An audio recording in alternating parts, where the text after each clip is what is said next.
Ngarujak, ngobrol urusan pajak. Assalamualaikum warahmatullahi wabarakatuh. Selamat datang, selamat pagi Bapak Ibu di KPP Pratama Natar.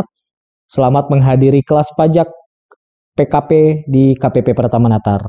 Tapi pun, perkenalkan saya Irfan Sofyan, saya di sini sebagai penyuluh pajak KPP Pratama Natar.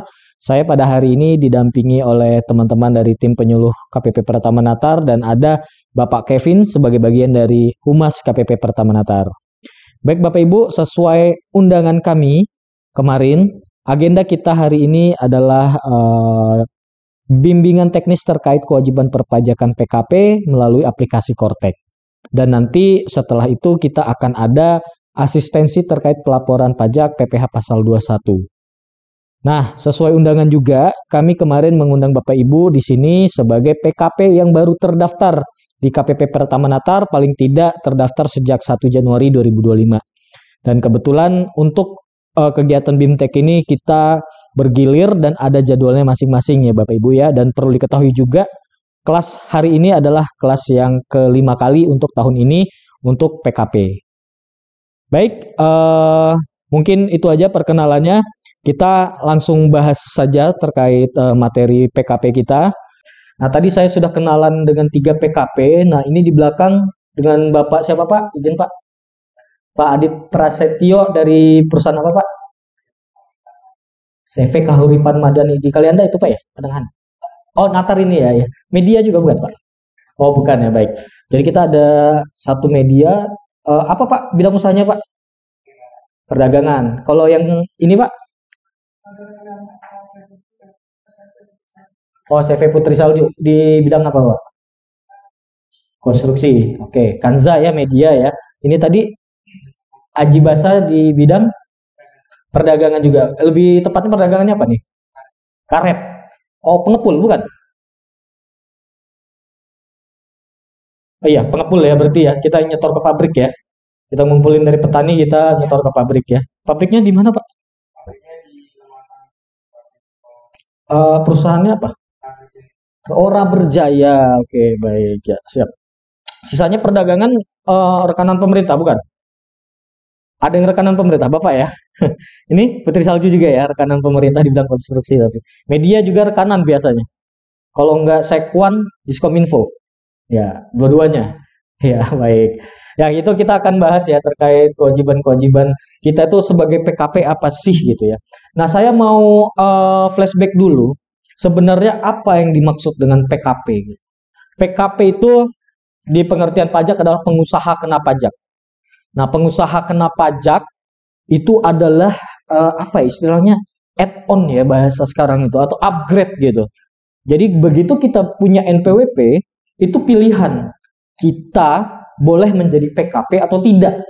Karena apa? Karena add-on tadi ada tambahan kewajiban yang akan melekat di kita. Kita nggak mau PKP juga nggak apa-apa gitu. Tapi ketika omset kita sudah mencapai 4,8 miliar rupiah setahun di tahun sebelumnya ya, itu diwajibkan kita untuk menjadi PKP. Kalau tidak PKP, kita akan kena sanksi administrasi berupa bunga dan denda, dan akan ada resiko pemeriksaan pajak. Itu kalau sudah naik 4,8 miliar tapi belum PKP begitu. Nah, itu wajibnya. Nah, apakah di bawah 4,8 gimana? Boleh nggak PKP? Ya boleh. Silakan. Karena apa biasanya? Karena kaitannya yang transaksi lawan transaksinya. Terkait lawan transaksinya. Jadi lawan transaksinya ini bisa jadi dia meminta kita sebagai klien mereka, rekanan mereka untuk menjadi PKP. Ya kalau kita nggak PKP nanti mereka nggak akan cari kita lagi. Bisa jadi begitu. Atau dia rekanan pemerintah. Nah, rekanan pemerintah ini supaya pemerintah itu bisa memungut PPN, supaya mereka ada pembayaran PPN, kita wajib PKP terlebih dahulu. Supaya kita bisa mengeluarkan yang namanya faktur pajak. Karena sekarang, sebenarnya dari dulu sudah ada ketentuan itu. Cuman sejak Kortek itu sudah dikunci bahwa PPN oleh instansi baru bisa dipungut, baru bisa dibayar itu setelah kita menerbitkan faktur pajak. Jadi faktur kita itu menjadi dasar dari pemerintah untuk bayar PPN. Kalau kita nggak nerbitin faktur, mereka tuh nggak bisa bayarin PPN. Sedangkan dalam anggaran mereka itu sudah ada uang PPN-nya. Jadi setiap belanja mereka tuh harus ngebayarin PPN. Kalau mereka nggak dibayarin, mereka yang jadi temuan pemeriksaan. Mereka yang akan kena pegawainya. Makanya Bapak Ibu mungkin baru-baru ini nih, apalagi media nih katanya kabarnya banyak nih media ini. Nah dia selama ini nggak pernah PKP, mengambil dana belanja kehumasan instansi gitu kan. Nah makanya ini sudah diminta untuk PKP supaya ada dasarnya mereka pungut PPN. Itu tujuannya. Kita makanya berbondong-bondong kemarin perusahaan media ya, banyak itu media tuh kesini kemarin untuk minta PKP. Karena sebelum-sebelumnya emang belum pernah dikasih tahu. Nah, sebenarnya ketentuan ini udah ada dari dulu, tapi di Kortek udah dikunci, nggak bisa gitu kalau nggak PKP. Kalau dulu nggak PKP, sebenarnya wajib PKP, cuman aplikasinya nggak ngunci juga, belum ada yang terintegrasi. Nah, ini kan mereka pakai Kortek juga. Begitu mereka pakai Kortek, mereka akan lihat dasar pengeluaran uang mereka itu. Ke siapa, itu harus jelas. Nah, itu tujuannya. Nah, kemarin ada beberapa perusahaan badan atau PKP, sebagian besar media ya, komplain, kok saya nggak disuruh-suruh PKP sih, saya pengusaha kecil, saya cuma nerima uang sekian. Kenapa saya harus disuruh PKP? Ya iya dong, disuruh PKP. Alasannya itu tadi, karena itu akan membelanjakan uang negara itu. Dan setiap pembelanjaan uang negara itu harus jelas kepada siapa. Nah, emang kalau di atas 4,8 jadinya wajib. Kalau di bawah 4,8 masih pilihan, tergantung siapa lawan transaksinya. Nah, itu kalau instansi. Nah, kalau swasta, mereka harus cari PKP. Kenapa? Nanti kita akan lihat ada namanya kredit pajak, Bapak Ibu. Bapak Ibu juga sebenarnya PKP itu kalau misalnya kita belanja ke supplier, ada yang udah pernah dapat faktur dari supplier? Ada. Nah, faktur itu adalah kredit pajak buat kita. Apa artinya kredit pajak? Itu adalah pengurang pajak PPN yang harus kita setor. Nah, ada bedanya ya berarti. Jadi kalau misalnya kita transaksi ke pemerintah, yang setor adalah pemerintah. Tapi kalau kita transaksi sesama PKP, yang setor kita sendiri. Dengan cara pengkreditan pajak. PPN yang kita tagih melalui faktur, berapa, dikurangin dengan PPN yang sudah kita bayar ke supplier. Itulah PPN yang harus kita store. Nanti kita lihat. Ya, nah ini semuanya sudah dikerjakan melalui aplikasi Kortex. Ada yang belum punya akun Kortex? Udah semua ya. Karena untuk ngajuin PKP pun harus lewat Kortex sekarang. Ya, gimana Pak? Belum punya akun Kortex? Oke, tapi kemarin ngajuin PKP-nya kapan? Harusnya sudah ada, karena pengajuannya pun kan lewat Kortex, Pak. Ah iya, mungkin perlu dilihat lagi ya. Iya, sudah ada harusnya. Ya. Nanti kita akan ada praktik juga ya. Kita ini highlight dulu materinya dulu, kita bahas dulu gitu ya. Nanti kita akan ada praktik. Oke, semuanya saya yakin sudah punya akun Kortex di sini. Sudah ya? Nah, pada saat kita sudah masuk akun Kortex, udah tahu ya menu untuk bikin fakturnya di mana? Sudah lihat menunya? Ada yang belum pernah bikin faktur? Sudah Pak ya? Sudah ya. Nah, pada saat kita bikin faktur, itu kan kelihatan pada saat kita mau milih kode ya. Kode jenis transaksinya yang ada angka 1 sampai 10. Nah, itu kode apa sih gitu kan? Nah, ini kodenya Bapak Ibu. Jadi 1 sampai 10. Sebenarnya kalau di sini ada cuma sampai 9, tapi sebenarnya ada tambahan 10. 10 itu DPP lainnya, transaksi kepada pihak lainnya gitu ya. Untuk yang tidak diakomodir di sini ya nanti dimasuknya lewat lainnya. Nah, kode ini jangan salah loh. Ini ada tujuannya, ada ke siapa dia transaksi. Kalau salah kode akan salah siapa yang membayar. Nah, coba dilihat di sini. 01 penyerahan yang dipungut oleh PKP melakukan penyerahan PKP. 02 yang dipungut oleh instansi pemerintah. Nah, kemarin yang udah buat faktur ke instansi, buatnya 02 ya. Kemudian 03 yang dipungut oleh pemungut lainnya selain instansi. Contohnya apa? BUMN. BUMN itu pemungut juga, tapi dia bukan instansi. Nah, kalau transaksi kita ke BUMN yang nomor 3 nanti. Misalnya jualan karetnya bukan ke Praberjaya Lampung, tapi ke PTPN. Misal. Nanti buat kode fakturnya 03, Mas. Nah, kemudian 04. Nah, 04 ini transaksi umum ya. Namanya sebutannya adalah DPP nilai lain. Nah, kalau kita misalnya pakai DPP nilai lain yaitu 11/12 dari nilai jual, dia pakai 04. Nah, 04 ini yang umum kalau kita transaksi sesama PKP, transaksi sesama swasta. Kita jualannya ke swasta, kita pakai 04. Nah, bedanya apa dengan 01? 01 itu khusus untuk barang mewah. Ya, 01 khusus untuk barang mewah. Jadi kalau kita pilih 01 khusus untuk penjualan barang mewah. Contohnya apa di kehidupan kita sehari-hari? Dealer mobil. Nah, dealer mobil itu kendaraan roda 4 itu termasuk barang mewah. Nah, dia nanti akan buat faktur dengan kode 01. Dealernya, perusahaan dealernya atau importirnya. Nah, kemudian ada yang lain-lain ya, 05, 06, 07, 08. Nah, 05 ini penyerahan dengan PPN dipungut dengan besaran tertentu. Nah, ini misalnya untuk hasil perkebunan ya. Hasil perkebunan itu pakai 05. Nah, kemarin fakturnya 0 berapa? 03. Nah, boleh, nggak apa-apa, 03 atau 05. Karena gini, kalau 05, PPN-nya itu nanti 1,2%, Pak. Nah, tapi nanti Bapak kalau misalnya pakai PPN 1,2%, Bapak nggak bisa kreditkan pajak dari supplier Bapak kalau Bapak punya faktur dari pihak lain. Iya, kalau pakai besaran tertentu. Tapi kalau pakai 03, nah Bapak bisa kreditkan. Misalnya Bapak udah belanja-belanja, bisa kreditkan. Nah, malah itu jadi klaim pajak yang bisa Bapak minta kembali. Misalnya Bapak 03 kan dipungut PPN-nya, bukan Bapak yang bayar kan? Nah, Bapak udah terima bersih, tapi Bapak udah belanja, udah bayar PPN nih orang. Nah, PPN itu bisa Bapak klaim lagi dalam bentuk pelaporan SPT, nanti di laporan SPT. Tapi Bapak transaksinya ke PKP juga, harus nerima faktur juga. Nah, caranya apakah kita dapat faktur dari pihak lain? Cek di Kortek, di menu pajak masukan. Udah dicek. Coba. Nah, kalau kita dapat ada faktur di menu pajak masukan itu berarti ada pihak lain yang supplier kita itu tempat kita belanja nerbitin faktur. Nah, itu bisa kita klaim kalau kita emang sudah dipungut PPN-nya.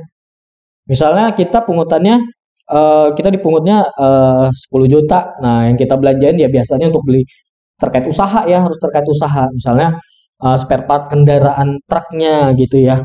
Nah, itu kan bisa kita kreditkan gitu. Nah, nanti PPN-nya kita klaim gitu. Tapi harus belanja dengan PKP. Kalau nggak ada ya nggak bisa gitu. Nah, mungkin itu yang paling sering kita pakai nanti ya, 01, 01 kalau ada yang jualan barang mewah ya tadi ya. 01, 02, 03, 04, atau 05 untuk industri perkebunan. 05 ini juga terkait sama perdagangan emas. Nanti juga dia pakai 05. Kalau ada PKP perdagangan emas pakai 05. Ya, sisanya adalah tambahan 06, 07, 08, 09. Nah, mungkin yang jadi perhatian ini adalah 08. Nah, 08 ini adalah penyerahan barang yang mendapat fasilitas dibebaskan. Nah, maksudnya apa? Jadi ada barang-barang itu yang dibebaskan PPN-nya. Ada yang bisa kasih contoh nggak? Transaksi PPN-nya dibebaskan. Ayo, jualan buku. Buku itu PPN-nya dibebaskan. Kemudian apa lagi? Kalau kita klinik, jasa kesehatan. Kalau misalnya kita punya sekolah, ya kan sekolah swasta banyak ya. Jasa pendidikan. Nah, jasa pendidikan, jasa kesehatan, buku pelajaran atau buku umum. Kemudian satu lagi, sembako. Nah, kalau kita misalnya punya toko sembako, kita PKP, nah PPN-nya itu dibebaskan tuh. PPN-nya dibebaskan, ya berarti nggak ada PPN yang dipungut. Nggak ada PPN yang dipungut bukan berarti kita nggak buat faktur. Kita fakturnya tetap buat. Faktur itu kan invoice kita ya, struk kita ya, faktur itu. Fakturnya dibuat dengan kode 08 gitu. Nah, kita nggak pernah ya belanja di Indomaret nggak dikasih struk. Ada nggak? Belanja di Indomaret di Chandra nggak dikasih struk. Nah, kalau sekarang malah kalau belanja nggak dikasih struk gratis katanya kan. Gitu ya. Nah, gitu juga kita sekarang penjual ya. Media ya jual jasa media publikasi. Sekarang kita penjualnya. Jadi minta nggak diminta oleh mereka kita bikinin faktur. Kita buatin faktur. Tek, tek, tek, tek. Ya kayak kita belanja aja di Indomaret itu. Kita nggak pernah nggak dikasih faktur di struk. Struk itu adalah faktur. Nah, kalau untuk perusahaan retail macam Indomaret, Alfamart, Chandra, struknya itu dipersamakan dengan faktur pajak Kortek. Jadi mereka nggak perlu satu kalau di Kortek satu-satu. Kalau retail itu kan pihak transaksinya banyak ya. Nah, mereka nggak mungkin satu-satu. Nah, itu secara ketentuan diizinkan bahwa struknya itu dianggap sebagai faktur pajak gitu. Nah, sekarang logikanya gitu ya, Bapak Ibu ya. Jadi jangan lagi nanya saya bikin faktur apa enggak, saya bikin faktur atau enggak. Enggak. Pokoknya semua transaksi kita bikinin faktur tergantung kita mau apa yang kita jual gitu. Kodenya itulah nanti yang kita lihat. Gitu ya. Nah, di sini ada hierarki prioritasnya nih. Nah, Kelda untuk mau ngebayanginnya gitulah. Pertama, apakah dia dibebaskan? Nah, kalau dia emang dibebaskan ya udah kita pakai 08. Kalau nggak dibebaskan, apakah dia dipungut oleh pihak lain? Nah, kalau iya dipungut ya udah 0203.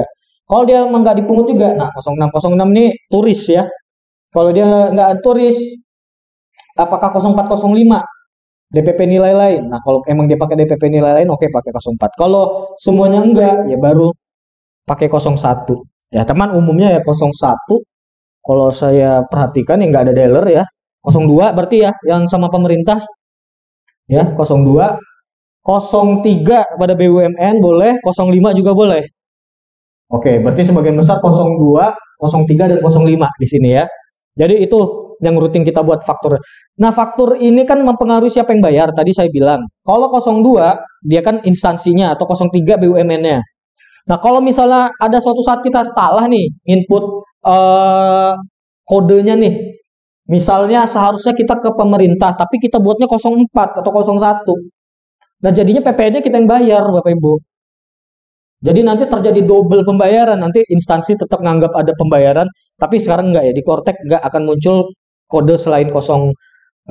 Tapi bisa terjadi mereka udah bayar duluan sebelum dilaporin di Kortek. Baru pas ngeliat Kortek mereka ngeh, kok faktur ini nggak ada gitu. Tapi mereka udah bayarin PPN-nya. Nah, kalau salah faktur, salah kode, ya salah nanti siapa yang bayar. 02 sama 03 itu pihak pemungutnya yang bayar. Kalau sisanya kita semua 0104. Misalnya Kanza ternyata salah bikin 04 atau 01. Nanti Bapak yang bayar PPN-nya. Berarti dari uang misalnya 10 juta yang Bapak terima, ya 1.100.000 harus Bapak bayarin ke PPN. Padahal 10 juta itu kan harusnya udah murninya kita gitu kan. Nah, kita kan jadi rugi ya. Nah, jangan sampai seperti itu. Oke, ada yang pernah kejadian salah bikin faktur ya? Ya beberapa pengalaman ada di sini. Nah, ini tadi penjelasan terkait PPN ke pemungut dan non pemungut yang barusan saya sampaikan. Nah, kalau dia ke pemungut ya nanti ini bukan PTB, maksudnya ini BUMN atau instansi ya. Pada saat kita ngasih faktur dia pembayaran ke kita murni nilai jualnya aja. Nah, PPN-nya baru disetorkan ke kas negara. Jadi kalau misalnya tagihan kita 11.100.000, kita akan dapat 10 juta. 1.100.000-nya mereka setorkan. Nah, sedangkan kalau kita ke non pemungut atau swasta tadi, kita kasih tagihan 10 juta tambah 1.100.000, yaitu 11.100.000, mereka akan bayar 11.100.000 ke kita full. Ya. Jadi PPN-nya ada di kita yang bayar. Gitu. Nah, kalau misalnya salah kode, harusnya ini. Tapi kodenya 04, jadi terjadinya ini. Harusnya nanti pas di laporan, kita disuruh bayar PPN-nya. Nah, ini terkait PPN yang lain, ada namanya kegiatan membangun sendiri, ada atau penyerahan aset yang tadinya nggak mau dijual ya. Nah, ini juga harus dibuatkan fakturnya ya. Oke, kita skip aja ya, karena itu jarang. Nah, ini terkait tarif ya. Nah, per 1 Januari 2025 tarifnya 12% dari dasar pengenaan pajak. Nah, dasar pengenaan pajak tadi macam-macam. Bisa nilai jual, bisa nilai lain. Nah, tadi yang saya bilang ya, kalau kalau selain nilai lain ya nilai jual. Nah, kenapa ada DPP nilai lain? Nah, kita kan kemarin tarif 12% ini udah ditentukan di Undang-Undang HPP ya tahun 2021 bahwa tahun 2025 akan ada PPN kenaikannya tarif menjadi 12%. Nah, sedangkan kemarin di akhir tahun 2024 tanggal 31 Desember itu Bapak Presiden membatalkan bahwa 12% itu hanya berlaku untuk barang mewah. Sedangkan tarif udah nggak bisa dirubah. Nah, cara yang bisa dilakukan oleh Direktorat Jenderal Pajak adalah menentukan bahwa transaksi selain barang mewah memakai nilai lain, DPP nilai lain. Makanya kita kalau transaksi umum sekarang pakai kodenya 04, bukan 01 lagi. Jadi 04 jangan lupa. Karena selain barang mewah pakai 04, karena dia pakai DPP nilai lain. Nah, ini ada yang besaran tertentu tadi ya. Yang hasil perkebunan bisa pakai 1,2% ya. Nah, lebih kecil potongannya, pungutannya. Nah, ini ada terkait faktur. Nah, itu tadi saya bilang ada namanya pajak keluaran. Ini PPN yang dipungut dari pembeli sesuai tagihan pada faktur pajak. Nah, sedangkan pajak masukan itu adalah PPN yang kita bayar saat beli barang. Nah, PPN yang harus disetor. Nah, ini kalau misal transaksi ke swasta ya umumnya ya. Ini adalah prinsip PPN secara umum. Jadi pada saat kita kasih tagihan ke orang kan BKP, JKP, faktur pajak, kita dapat pembayaran plus PPN-nya. Nah, pada saat kita beli barang, kita bayar PPN ke PKP lain. Nah, mereka kasih faktur harga jual plus PPN dan barangnya dikasih ke kita. Nah, ini namanya PK, ini namanya PM. Makanya untuk PPN yang disetor itu adalah PK dikurang PM. Selisihnya masuklah dia ke kas negara, disetor oleh oleh kita. Nah, ini yang namanya PPN. PPN itu bukan pajak penjualan ya. PPN itu bukan pajak penjualan, tapi pajak pertambahan nilai. Jadi yang ditambah adalah nilainya. Nah, kalau suatu momen kita menaikkan nilai dari harga barang kita, maka itulah yang dipajaki.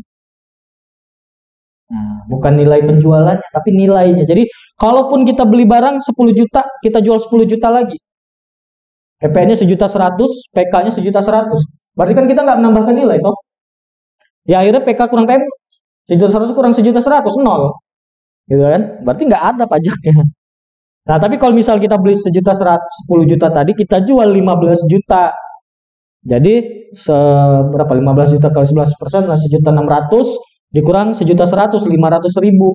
Nah, itulah yang disetorkan ke kas negara. Nah, itulah pengertian PPN itu sendiri. Ya. Nah, konsepnya seperti itu. Oke, nah ini terkait faktur, sekarang udah elektronik. Nggak wajib dicetak ya, tidak wajib dicetak, cuman kalau emang masih mau mengarsip hard copy-nya silahkan aja, cuman nggak wajib. Nah, ini terkait batas waktu upload faktur. Nah, ini mohon maaf ini belum kita ganti. Ini tanggal 15 ini ketentuan sebelumnya. Baru ada ketentuan terbaru per nomor 11 tahun 2025. Batas waktu upload itu sekarang tanggal 20 ya. Nanti sebelum saya share ini saya update dulu ya. Sekarang update buat faktur tuh tanggal 20 bulan berikutnya. Jadi kalau misalnya kita mau buat faktur bulan Juni, paling lambat kita bikin faktur tuh tanggal 20 Juli untuk masa Juni. Gitu seterusnya. Nanti bulan Juli, paling lambat bulan 20 Agustus. Nah, ini terkait pedagang eceran. Nah, ini untuk pedagang eceran ya secara umum ini adalah pengusaha retail ya yang punya toko-toko di pasar, itu adalah termasuk pedagang eceran. Nah, dia bisa bikin faktur pakai struk tadi sama kayak Indomaret tadi ya. Nah, tapi kalau pedagang eceran dia jualan barang-barang ini yaitu tadi saya sebut ya, ada rumah, pesawat, kapal, ada mobil. Nah, dia harus bikin faktur walaupun di eceran. Nah, oke, ini terkait sanksi. Nah, sekarang kita udah masuk ke sanksi. Nah, di sanksi ini ada beberapa kelalaian. Misalnya, yang pertama, tidak atau terlambat pelaporan PPN. Itu akan dikenakan sanksi administrasi sebesar Rp500.000 per pelaporan. Kemudian tidak atau terlambat store PPN. Nah, ini agak rumit rumusnya. Karena terlambat atau tidak store PPN ini macam-macam juga. Nah, kalau yang paling tinggi itu karena pemeriksaan. Nah, ini karena pemeriksaan nih. Ada tambahan 15%-nya itu. Ini namanya di kita itu adalah tarif penambahnya ya, tarif penambahnya. Nah, ini sesuai kelalaian. Nah, kalau ini kita betulkan sendiri, dia jadi 5%, 10% itu karena masih dalam hal pokoknya antara 10 dan 15% ini karena dia antara dilakukan penyelidikan atau di pemeriksaan. Dia lebih besar dia. Nah, dikalikan PPN-nya dikalikan bulan waktu telat. Nah, ini bunga ya. Nah, tidak membuat faktur. Nah, tidak membuat faktur. Nah, ini tolong diperhatikan. 1% dari dasar pengenaan pajak. Gimana kantor pajak bisa tahu kita harus buat faktur atau enggak? Itu adalah dari laporan lawan transaksi. Jadi dari laporan lawan transaksi kita bisa tahu omset kita sebenarnya berapa, dan kemudian dari situ bisa kita prediksi seharusnya buat faktur, dan faktur yang terutangnya PPN-nya sekian gitu. Nah, kalau misalnya tidak buat faktur 1% dari DPP-nya tadi. Nah, semuanya ini nanti ditagih kalaupun ada sanksinya melalui surat tagihan pajak atau SKP, surat ketetapan pajak. Nah, ini nanti kalau SKP ini melalui pemeriksaan dulu, nanti ada tim pemeriksanya. Nah, kalau STP bisa oleh AR-nya. Nanti dia menerbitkan STP-nya. Kalau kita nggak ada transaksi, apakah kita harus lapor SPT PPN? Tetap wajib lapor. Kalau nggak lapor, berlaku ketentuan nomor 1 tadi yang di atas. Nggak ada transaksi, berarti kan kita kalau udah PKP ya, laporan aja nihil gitu. Itu 1 menit selesai. Ya, 1 menit selesai untuk laporan. Nah, kita kan lagi di ranah edukasi ya, karena PKP baru ya. Jadi jangan sampailah kita ke gerbong-gerbong ini. Jadi kalau kewajiban perpajakan itu diibaratkan seperti kereta ini ya. Nah, ini ada 3 gerbong. Nah, kita masih paling depan nih, gerbong edukasi. Nah, kalau misalnya kelalaian itu masih dilakukan, nanti akan masuk ke gerbong selanjutnya, gerbong pengawasan. Masih lalai juga nanti akan masuk ke gerbong penegakan hukum. Nah, itu ya, Bapak Ibu. Nah, highlight materinya mungkin itu aja. Saya yakin Bapak Ibu juga sudah lumayan familiar ya dengan aplikasi Kortek itu sendiri. Sisanya nanti kita akan buka aplikasi Kortek sekaligus dengan diskusi ya. Setelahnya nanti kita akan ada sesi asistensi pelaporan SPT PPh 21. Ya, gitu aja materi dari saya. Saat ini kita langsung buka aja sesi diskusi ya. Wassalamualaikum warahmatullahi wabarakatuh.